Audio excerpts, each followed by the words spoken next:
Picture this. You are standing on the sun-baked stone walls of Delhi. It is the winter of 1299. The wind blowing in from the north does not carry the scent of frost or pine. It carries the stench of burning flesh and horse sweat. You squint into the horizon and your blood turns to ice. The earth itself appears to be moving. A black tide stretches from one end of the world to the other, swallowing the plains. It is not an army.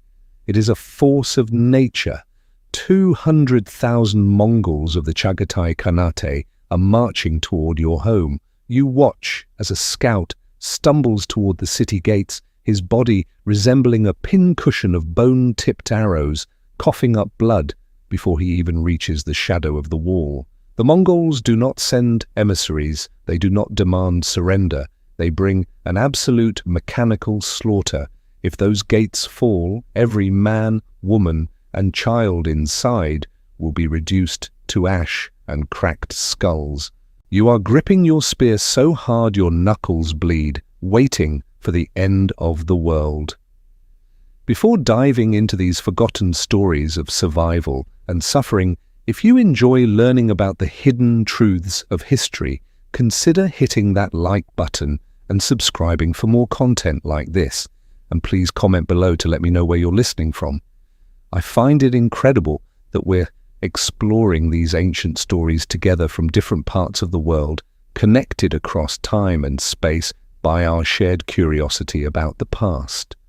The Mongol invasion of India is a chapter of history that has been largely swept under the rug. When we think of the Mongols, we think of Genghis Khan painting the steppes red. We picture the destruction of Baghdad, the subjugation of China, and the terror that gripped Eastern Europe. We are taught that the Mongol war machine was an unstoppable meat grinder, a perfect engine of conquest that simply ran out of steam before it reached the Atlantic. But that is not the whole truth. The Mongols did not just stop. In the scorching heat of the Indian subcontinent, they were physically and psychologically broken. To understand the sheer scale of the nightmare approaching Delhi, you have to understand what the Chagatai Khanate was in 1299. They were the descendants of Genghis Khan, bred in the saddle, fed on dried meat and blood. They did not fight like traditional armies. They fought like a highly coordinated pack of starving wolves. A medieval European army might march 10 miles a day, bogged down by massive supply trains, whiny lords, and heavy armor. A Mongol horde could cover 50 miles a day, riding fast, light, and utterly ruthless. Every warrior had 3 or 4 remounts. When they ran out of rations in the middle of a barren wasteland, they would slice a small vein in their horse neck, drink a cup of raw blood, patch the wound, and keep riding. They were the ultimate apex predators of the 13th century, immune to cold, immune to mercy, and seemingly immune to death. And now they had a singular, terrifying objective. Previous Mongol incursions into India were little more than border raids, a quick smash and grab for gold, slaves, and livestock before retreating back into the mountains of Afghanistan. But the force marching on Delhi under the command of Qutlugh Khwaja was fundamentally different. They brought no cumbersome baggage train. They brought no slow-moving siege towers. They actively bypassed every minor fort and wealthy provincial town along the way, entirely ignoring mountains of easy loot. They rode with a chilling, disciplined silence straight for the throat of the Delhi Sultanate. Their mission was not to plunder the city. Their mission was extermination. They intended to wipe the ruling dynasty off the map, annex the entire subcontinent, and add millions of new skulls to their imperial pyramid. Inside the walls of Delhi, the atmosphere was a toxic cocktail of sheer panic and suffocating despair. Refugees from the northern provinces poured into the capital by the tens of thousands, clogging the narrow streets with disease, starvation, and terrified rumors. They whispered stories of rivers running black with arrows and entire villages burned alive just for sport. The royal advisors to the Sultan fell to their knees. They begged him to barricade the heavy iron doors, to hide behind the massive stone fortifications, and pray to any god that would listen that the storm would eventually pass. They warned him that meeting the horde in open combat was a guaranteed suicide mission. But they were pleading with a man who fundamentally did not understand the concept of fear. They were pleading with a ruthless murderer who viewed the approaching apocalypse not as a threat, but as an insult. To understand why Delhi did not simply implode from terror, you have to look at the man sitting on the throne. History loves to paint its saviors as righteous heroes, men of noble virtue standing tall against the forces of darkness. Alauddin Khalji was not a hero. He was a monster. He was a deeply paranoid, coldly calculating sociopath who happened to be exactly what the Indian subcontinent needed to survive the Mongol apocalypse. Sometimes, to stop a pack of rabid wolves, you do not need a shepherd, you need a dragon. And Alauddin was as venomous as they come. His rise to power was a masterclass in betrayal. He did not inherit the Delhi Sultanate through a peaceful transition. He stole it with a dagger in the dark. Just 3 years before the Mongols arrived, Alauddin decided he was tired of taking orders from his uncle, the reigning sultan. He lured the old man to an encampment under the guise of familial affection. When his uncle stepped forward to embrace him, Alauddin signaled his assassins. They hacked the sultan to pieces right there in the dirt. But Alauddin did not stop at murder. He wanted to send a message that would paralyze any future rivals. He had his uncle's severed head jammed onto the end of a spear and paraded through the streets of his newly conquered cities. Eyewitnesses recorded that blood was still dripping from the severed neck, staining the royal canopy as Alauddin proudly marched underneath it. That is the man the Mongols were marching to intimidate. When the frantic scouts arrived in his court, gasping for air and warning him that a sea of 200,000 nomads was about to crash against the city walls, Alauddin did not flinch. His generals were practically weeping, begging him to fortify the gates, to hoard the grain, to hide behind the massive stone defenses of Delhi and wage a war of attrition. They argued that facing the Chagatai Khanate in open field combat was a mathematical impossibility. The Mongols were too fast, too numerous, and too experienced. They had ground the greatest military powers of Asia and Europe into dust. But Alauddin listened to their desperate pleas with eyes as dead and cold as polished obsidian. He understood something fundamental about power. Power is an illusion maintained by violence and absolute confidence. If he hid behind his walls, he would look weak. His newly conquered subjects would smell the fear, the opportunistic lords would rebel, and the Mongols would eventually starve him out anyway. To Alauddin, the Mongols were not heralds of the apocalypse. They were simply a rival gang trying to muscle in on his territory. He stood up before his trembling court and delivered a chilling verdict. He refused to hide. He declared that a ruler who cowers in his own house does not deserve to wear the crown. He ordered the gates of Delhi to be thrown wide open. He was not going to endure a siege. He was going to march his army out onto the dusty plains of Kili and look the devil right in the eye. This decision was widely considered an act of supreme madness. The Delhi Sultanate army was formidable, a brutal hybrid of heavy Indian infantry, seasoned Turkic cavalry, and armoured war elephants. But it had never faced the full, concentrated fury of a primary Mongol invasion force. The Mongols had annihilated the greatest empires on earth using the exact same open-field tactics Alauddin was stubbornly walking right into. But the Sultan was not driven by blind pride. He was driven by a psychopathic need for total dominance. He would not share the continent with anyone. As the heavy iron gates of Delhi groaned open, exposing the city to the approaching doom, Alauddin rode out at the head of his troops. You could hear the deafening rumble of heavy war elephants and the metallic clatter of thousands of men marching toward certain death.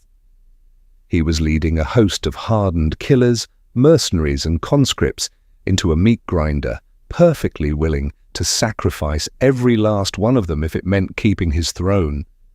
The immovable psychopath was finally on a collision course with the unstoppable force. The stage was set for a slaughter of unprecedented proportions.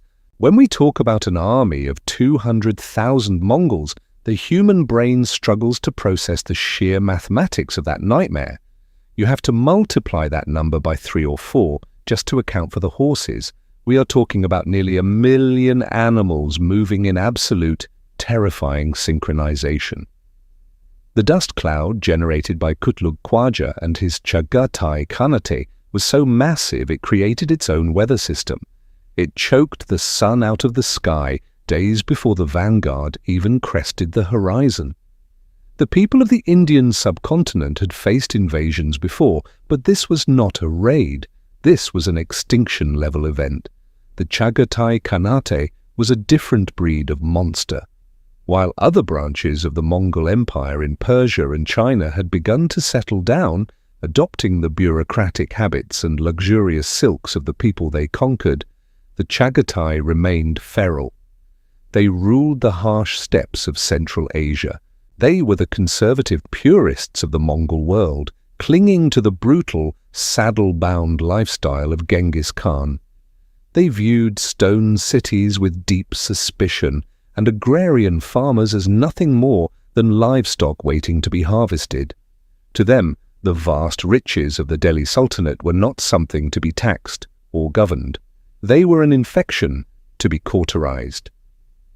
What made Qutlugh Khwaja's march so uniquely terrifying was his absolute, ironclad discipline. In medieval warfare, the standard operating procedure for an invading army was to cross the border and immediately start looting. You burn the frontier villages, you besiege the outer forts, and you let your men steal whatever they can carry.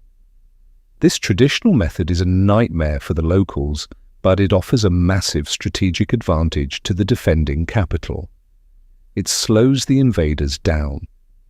It buys the king time to muster his forces, gather intelligence, and stockpile food.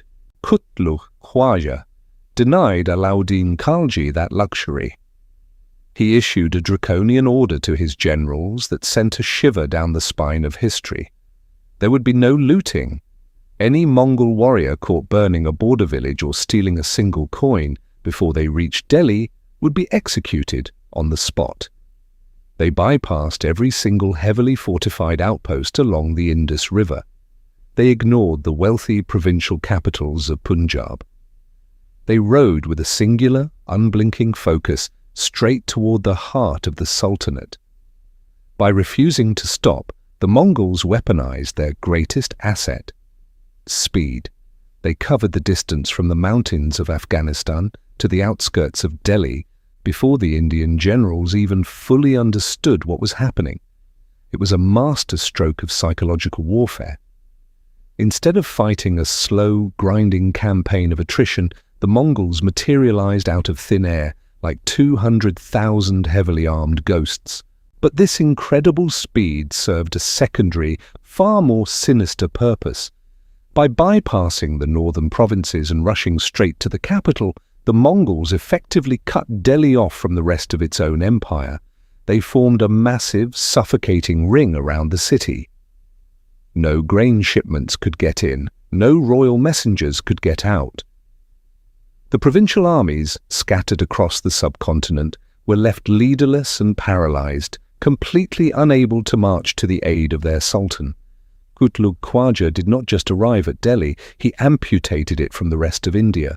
Inside the city, the trap snapped shut with a horrifying finality. The millions of citizens and refugees crammed behind the stone walls suddenly realized they were sitting in the largest slaughterhouse ever constructed. The markets emptied in a matter of hours. The price of a single loaf of bread skyrocketed until gold was essentially worthless. You cannot eat gold, and the Mongols had made sure there was nothing else left to consume. The Chagatai horde did not even need to build siege engines or batter down the gates. They simply sat in the dust outside, sharpening their arrows, waiting for the suffocating grip of starvation to turn the people of Delhi against themselves. The city was choking on its own panic, completely isolated, staring into the jaws of a beast that had never known defeat. Inside the walls of Delhi, the concept of civilization was rapidly dissolving into a primal fight for scraps. The city had ballooned to twice, perhaps 3 times its normal population, in a matter of days. Every courtyard, every alleyway, every temple was crammed with terrified bodies. When 200,000 Mongols park outside your front door, the infrastructure of a medieval metropolis simply collapses. The wells ran dry, the granaries were under heavy armed guard, but it did not matter. People were not dying of Mongol arrows yet, they were dying of asphyxiation in the crushing crowds, trampled into the mud by their own neighbors trying to escape non-existent breaches in the wall.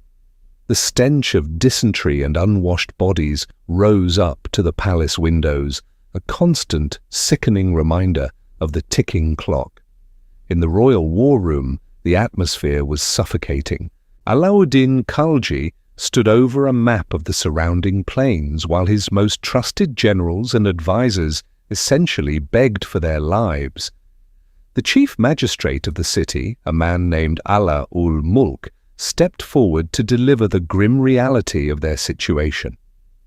He was an old, loyal servant, and he laid out the brutal mathematics of survival.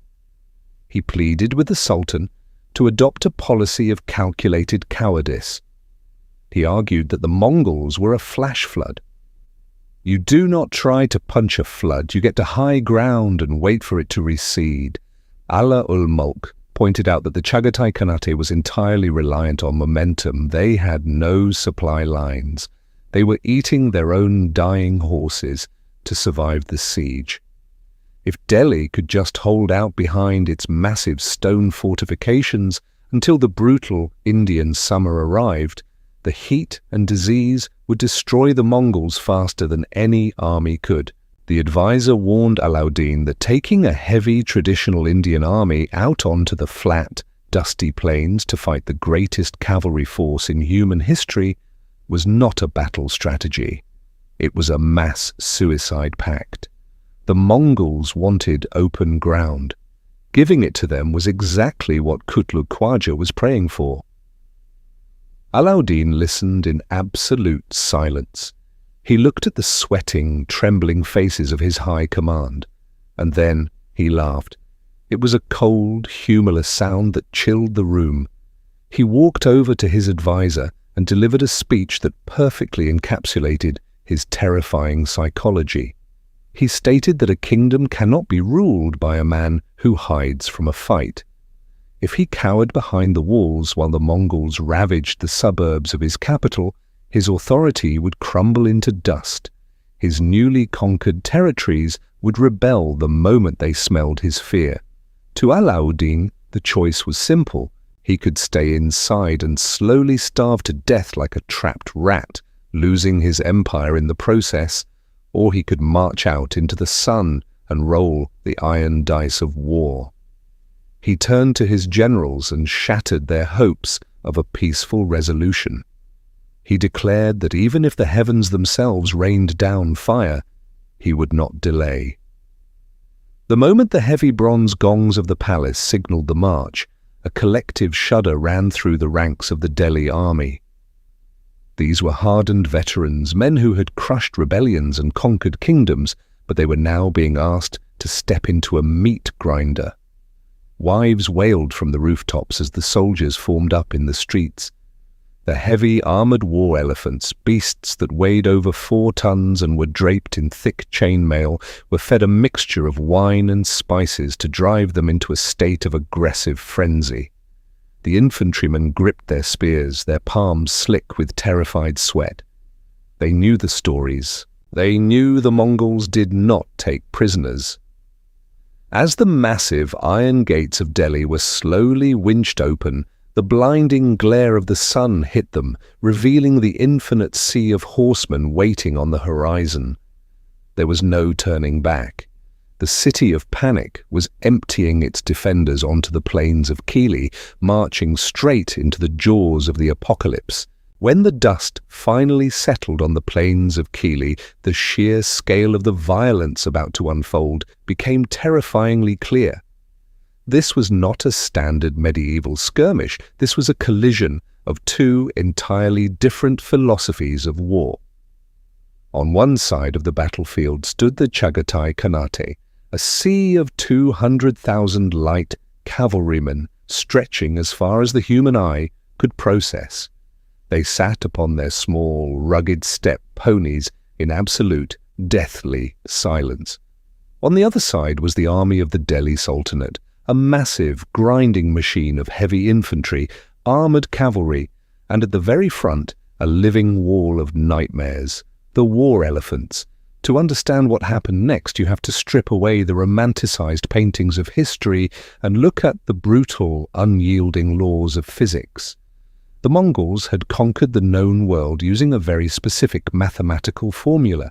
Speed plus distance equals death.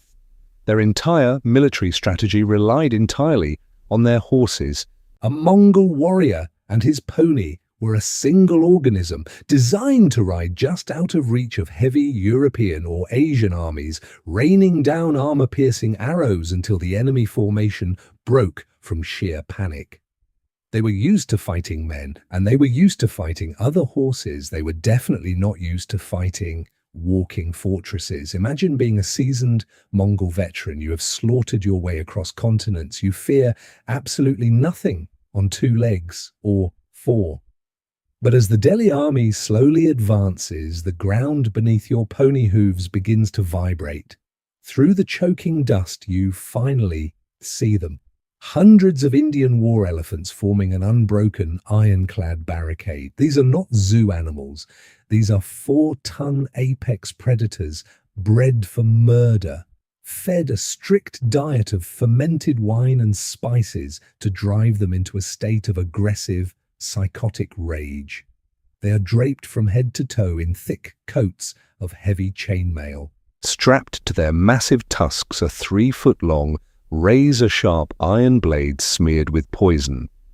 The tactical problem for the Mongols was not just the impenetrable armor, it was pure biology.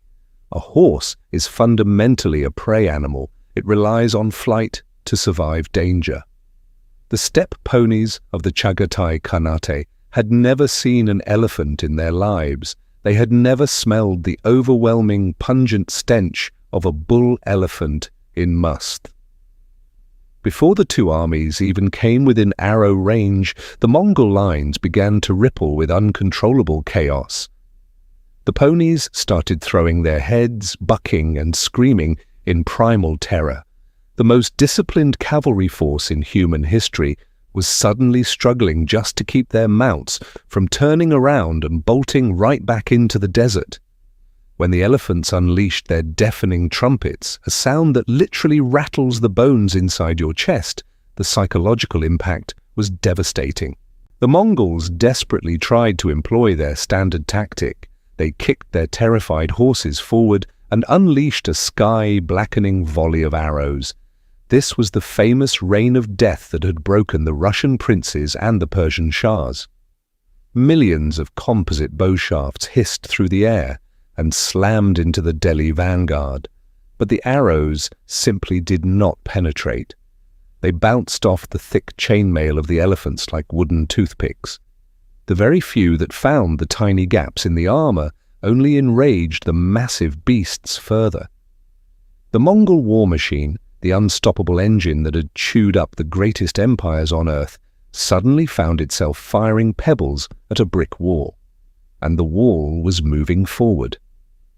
The heavy Indian infantry marched methodically behind the safety of the elephants, their long spears lowered, ready to butcher any Mongol rider whose horse bucked him into the dirt. The unstoppable force had just crashed into the immovable object. For the first time in their lives, the Chagatai warriors looked across the battlefield and realized they were no longer the apex predators. The tension reached an absolute breaking point.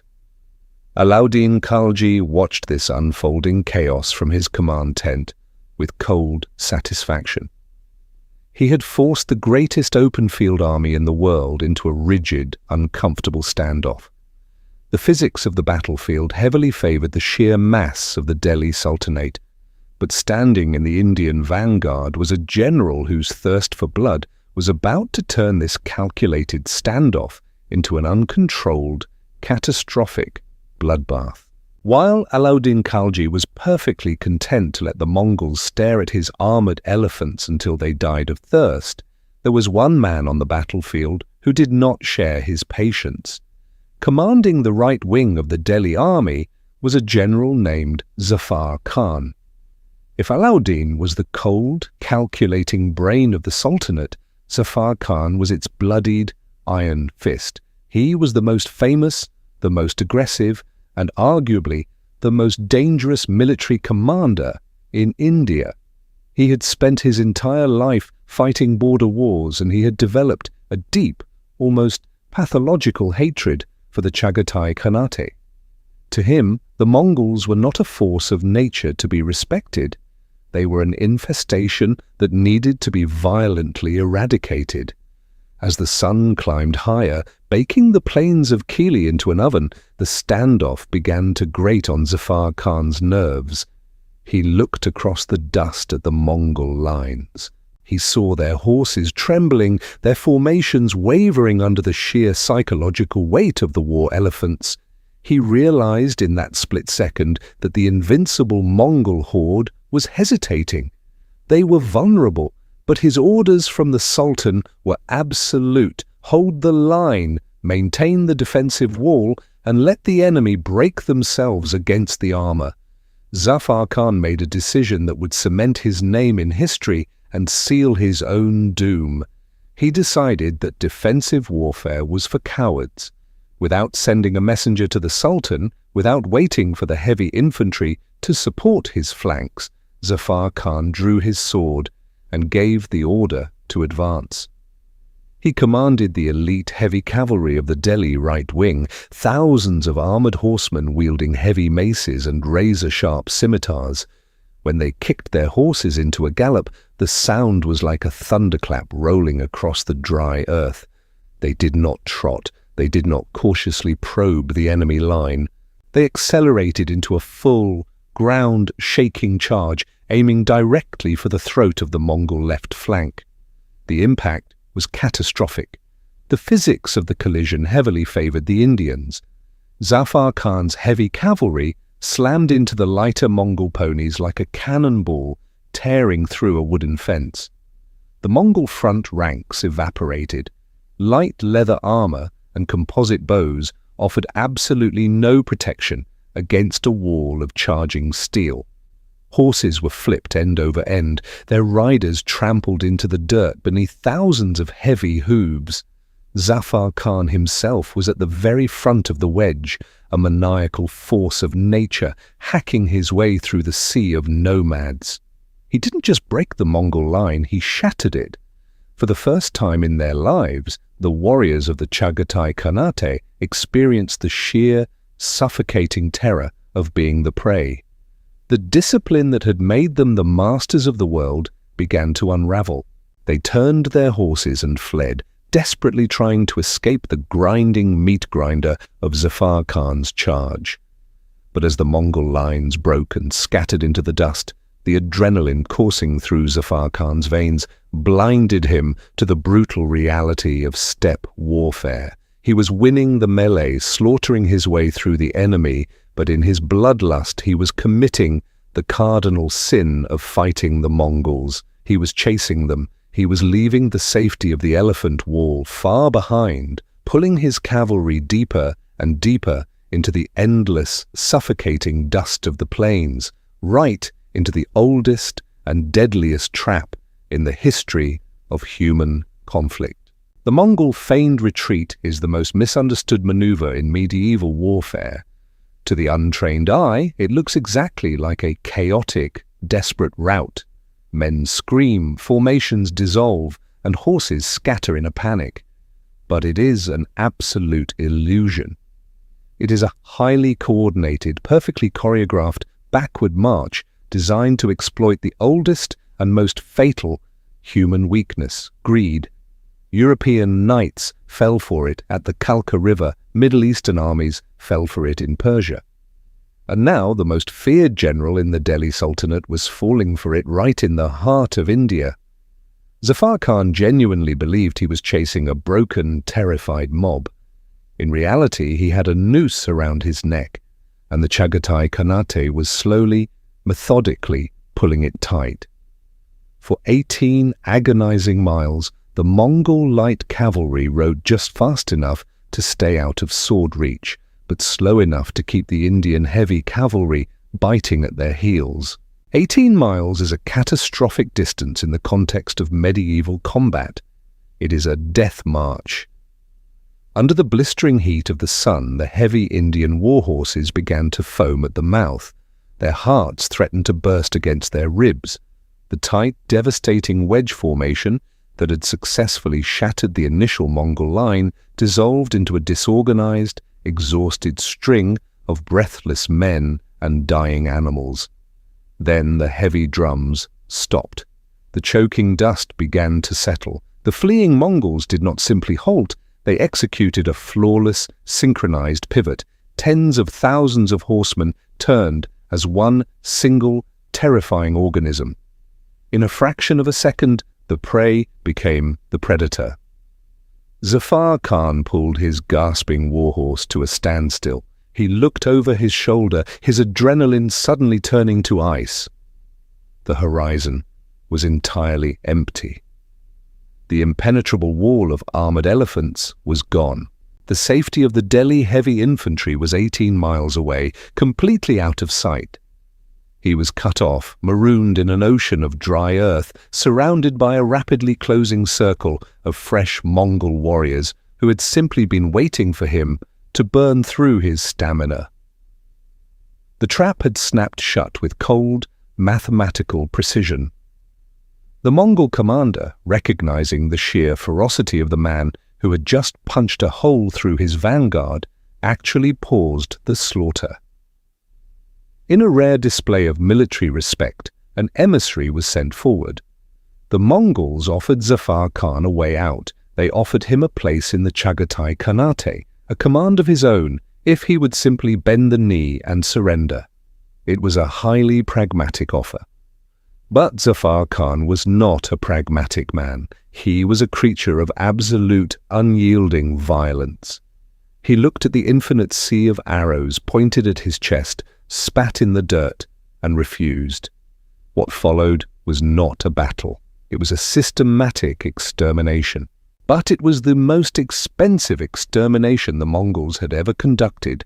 Recognizing that their horses were completely blown and useless, Zafar Khan and his remaining elite guard dismounted. They formed a tight ring of steel in the dust, bracing their heavy shields. The Mongols did not charge in with swords. They simply circled, unleashing a torrential, suffocating downpour of arrows that physically blotted out the sun. The heavy Indian armor deflected the first few volleys, but the sheer volume of armor-piercing shafts eventually found the tiny gaps in the metal. Men choked on their own blood as the defensive circle rapidly shrank. When his men lay dead or dying around him, his quiver entirely empty, his shield splintered into useless firewood, Zafar Khan refused to drop to his knees. Bleeding from a dozen severe puncture wounds, his lungs rattling, he drew his heavy sword and charged the Mongol line on foot. The historical chronicles suggest he fought with such terrifying psychotic fury that the veteran Mongols physically backed away, choosing to shoot him to pieces from a safe distance rather than step into his immediate reach. He was eventually buried under a mountain of arrows, dragging thousands of the enemy into the dark with him.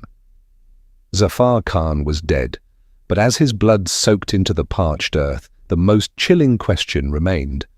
Why did the massive Delhi army, sitting just 18 miles away, never come to save him? 2. The silence on the main battlefield was heavier than the Indian heat.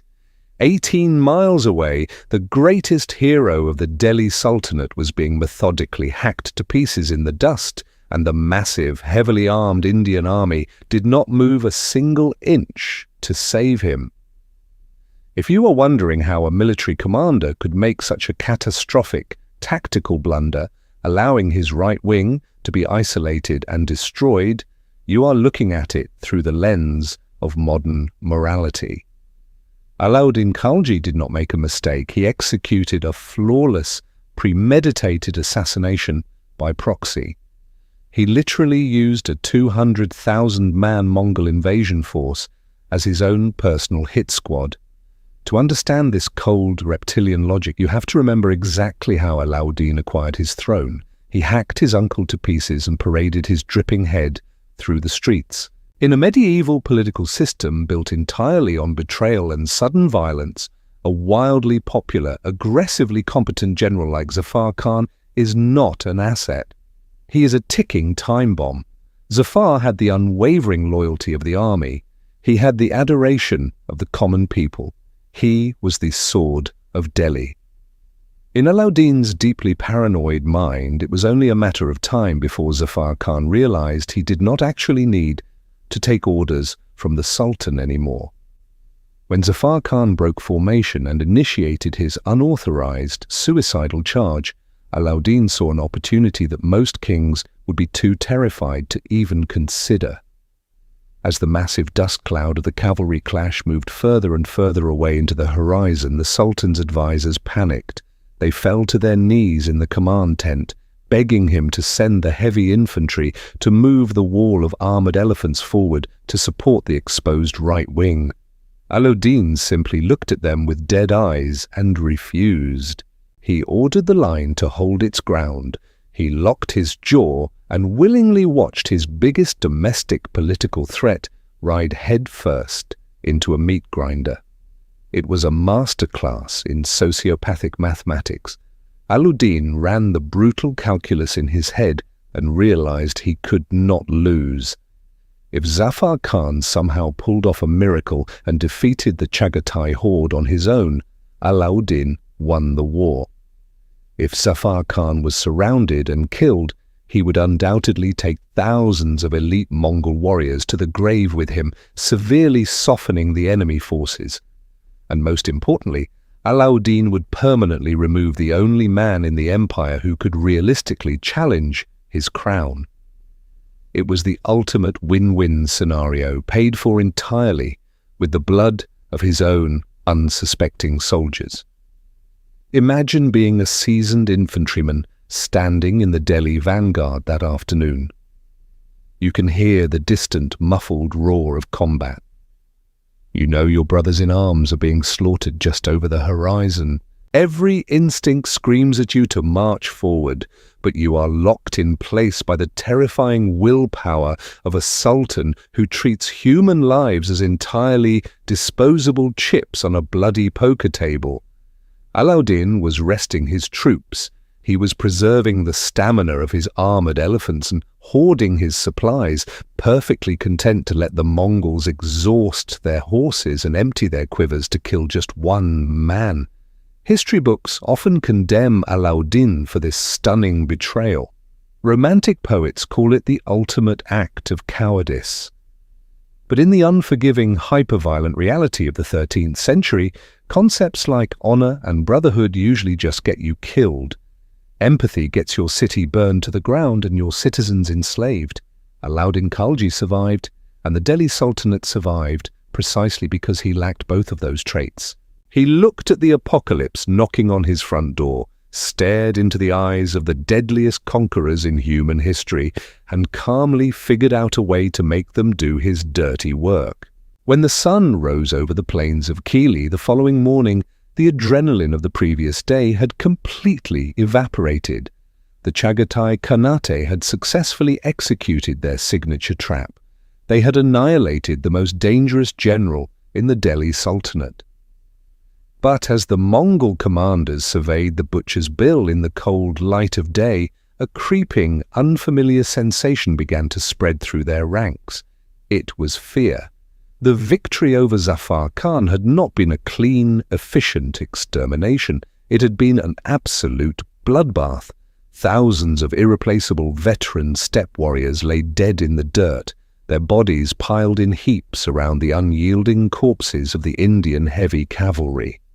For every man Zafar Khan lost, he had dragged 2 or 3 Mongols to hell with him. The psychological foundation of the Mongol war machine was built on momentum and terror. You break the enemy vanguard, you trigger a panic, and you slaughter the fleeing survivors. But when Qutlugh Khwaja looked across the 18 miles of empty dust toward the main Delhi army, he saw something that fundamentally broke his understanding of warfare. Alauddin Khalji had not retreated. He had not panicked. The massive, impenetrable wall of armoured war elephants was still standing exactly where it had been the day before. The heavy Indian infantry was resting, fully supplied, drinking water and sharpening their spears. The Sultan was simply waiting for the Mongols to come back and try again. A chilling realization washed over the Mongol camp. You cannot terrorize an enemy commander who feels absolutely no empathy for his own soldiers. For the first time in their history, the Chagatai warriors realized they were fighting a man who was significantly more ruthless than they were. Alauddin had deliberately fed his best general to the wolves just to exhaust the wolf pack. And it had worked perfectly. The Mongol horses were blown, their muscles seizing from dehydration, and the grueling 18-mile fighting retreat.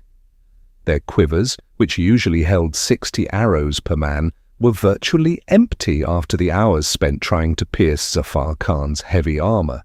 They had spent all their ammunition killing a single division, and the main boss of the Delhi Sultanate had not even drawn his sword yet. A Mongol army without arrows and exhausted horses is just a mob of men wearing leather, standing in front of 4-ton armoured monsters.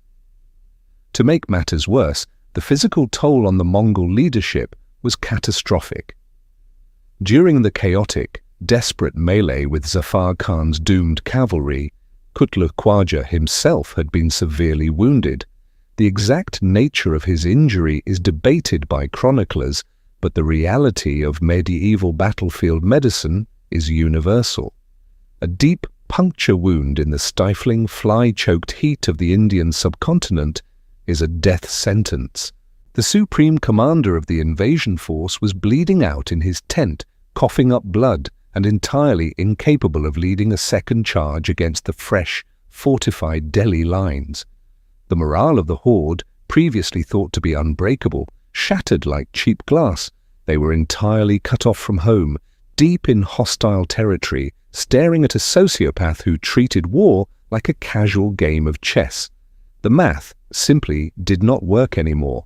The unstoppable force had been ground down into a bruised, exhausted, and terrified mob.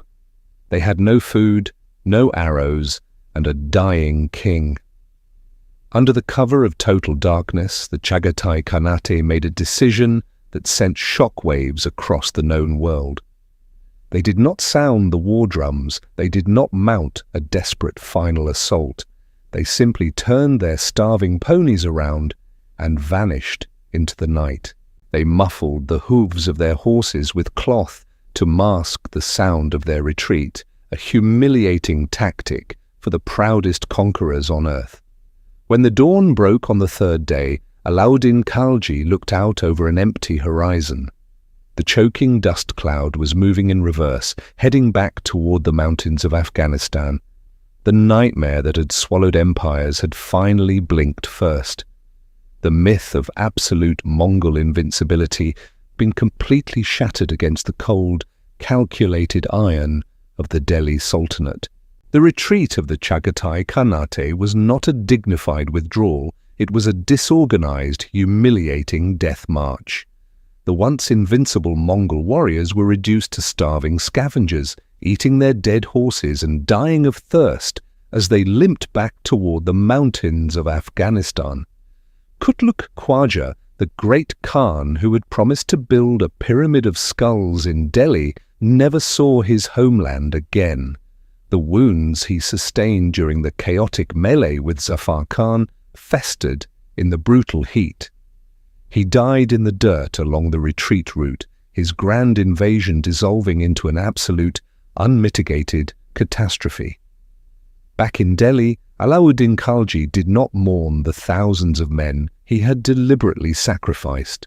Instead, he returned to his capital as an undisputed, terrifying god. His cold calculus had worked flawlessly.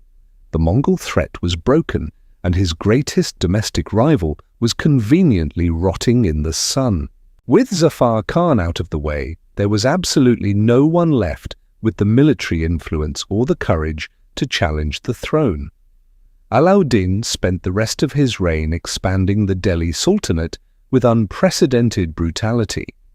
He implemented draconian secret police networks, crushed rebellions with mass executions, and ruled with an iron fist so tight it strangled the life out of his own court.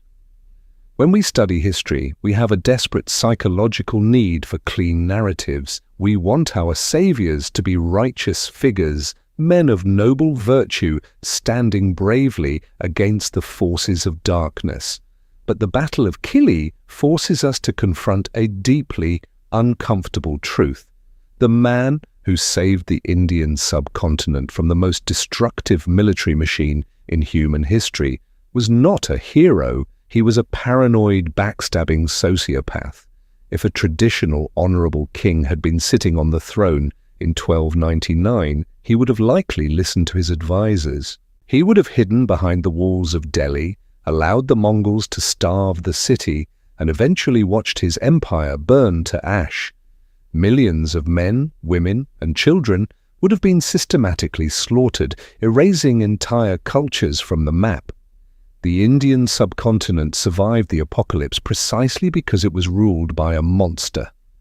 Alauddin Khalji defeated the Mongol horde not with superior technology or divine intervention, but because he was willing to be infinitely more ruthless than they were.